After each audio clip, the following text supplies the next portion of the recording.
اندھیرا سمندر کا، اندھیرا مچھلی کا اور اندھیرا یونس علیہ السلام کے دل کا۔ آج کی قرآن کی سٹوری ہے یونس علیہ السلام کی۔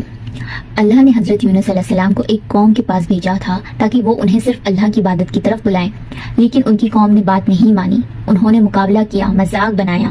یونس علیہ السلام نے غصے میں آ کر ایک فیصلہ لیا، اس قوم کو چھوڑ کے جانے کا۔ اور یہ یونس علیہ السلام نے اللہ کے حکم کے بجائے اپنے آپ فیصلہ کیا تھا اور سوچا کہ اب یہ لوگ کبھی نہیں مانیں گے، اور بنا اللہ کی اجازت کے وہ اپنی قوم کو چھوڑ کر نکل گئے۔ یہ آگے دیکھتے ہیں پھر کیا ہوا۔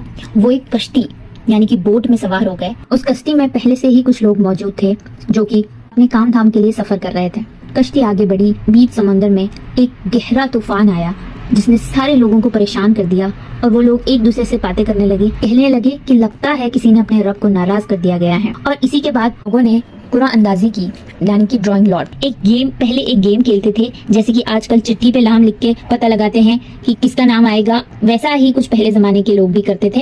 انہوں نے چٹھیاں بنائی اور سب کے نام لکھے، جو بھی کشتی پر سوار تھے سب کے نام لکھے، اور چٹھی میں سے نام آیا یونس علیہ السلام۔ یونس علیہ السلام کو بہت پچھتاوا ہوا کہ یہ سارا میرا قصور ہے، اور وہ افسوس میں سمندر میں کود گئے۔ یاد رکھیے، سمندر میں کودنے کا فیصلہ بھی یونس علیہ السلام کا افسوس جنک خود کا فیصلہ تھا۔ اب یہاں پہ اللہ تعالیٰ نے کیا کیا سنیے۔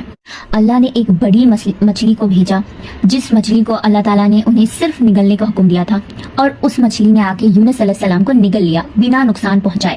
ایسے کہ اندر یونس علیہ السلام بیٹھ کر دعا بھی کر سکتے تھے۔ ایسے حالت میں یونس علیہ السلام مچھلی کے پیٹ کے اندر چلے گئے۔ وہاں پر جانے کے بعد یونس علیہ السلام نے اللہ کو یاد کیا اور ان سے توبہ کی، اور ان سے کیا دعا مانگی آئیے جانتے ہیں۔ لا الہ الا انت سبحانک انی کنت من الظالمین۔ یا اللہ، تیرے سوا کوئی مدد کرنے والا نہیں، تو پاک ہے، میں ہی ظالموں میں سے تھا۔ اور اللہ نے ان کی دعا قبول کر لی، اور مچھلی نے ایک تخت کے اوپر یونس علیہ السلام کو نکال دیا، اور یونس علیہ السلام بنا کسی خروج کے اپنے قوم کے پاس واپس چلے گئے۔ اس سے ہمیں کیا لیسن ملتا ہے؟ اس سے ہمیں سبق ملتا ہے کہ اگر آپ کا توکل مضبوط ہے تو اللہ کی مدد عنقریب آپ کے بہت نزدیک۔ تو کامنٹ کر کے بتائیے گا آپ کو یہ سٹوری جان کر کیسے لگا، اور آپ نے کیا سیکھا، اور شیئر کریے گا اپنے ان دوستوں کے ساتھ، رشتہ داروں کے ساتھ، اور چھوٹے بچوں کے ساتھ اگر گھر میں ہیں، تاکہ وہ بھی قرآن کی سٹوری سیکھیں اور اس پر عمل کریں اور دعائیں سیکھیں اور شیئر کریں۔ جزاک اللہ خیر۔ السلام علیکم ورحمۃ اللہ وبرکاتہ۔